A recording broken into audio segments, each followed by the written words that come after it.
रपुंज़ल अपने लंबे बाल नीचे गिरा देती थी और जादूगरनी उसे पकड़कर ऊपर चढ़ जाती थी। एक दिन एक राजकुमार उस जंगल से गुजर रहा था। उसने रपुंज़ल की मीठी आवाज़ सुन ली और राजकुमार को उसे देखने की इच्छा हुई।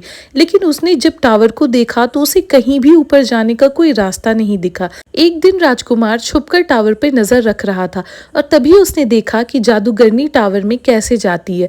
अगली शाम राजकुमार ने भी टावर के नीचे खड़े होकर बोला, रपुंज़ल रपुंज़ल लेट डाउन योर हेयर। रपुंज़ल ने अपने बाल नीचे गिरा दिए और राजकुमार टावर में चढ़ गया। इसी तरह दोनों में दोस्ती हो गई। दोनों एक दूसरे से मिलने लगे, बातें करने लगे और फिर धीरे धीरे एक दूसरे से प्यार करने लगे।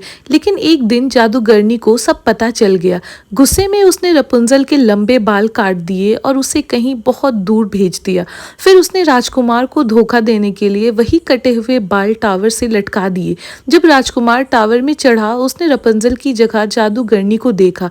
वो जादूगरनी को देखकर शॉक्ड हो गया और डर से टावर से नीचे गिर गया और उसकी आंखों की रोशनी चली गई। कई सालों तक फिर भी वो रपुंज़ल को ढूंढता रहा। आखिर एक दिन दोनों फिर से मिले। रपुंज़ल राजकुमार को देखकर रोने लगी और रपुंज़ल की आंखों के आंसू राजकुमार की आंखों पर गिरी और एक चमत्कार हुआ। राजकुमार की आंखों की रोशनी वापस आ गई। रपुंज़ल राजकुमार के साथ उसके राज्य में लौट गई और दोनों खुशी खुशी जीने लगे।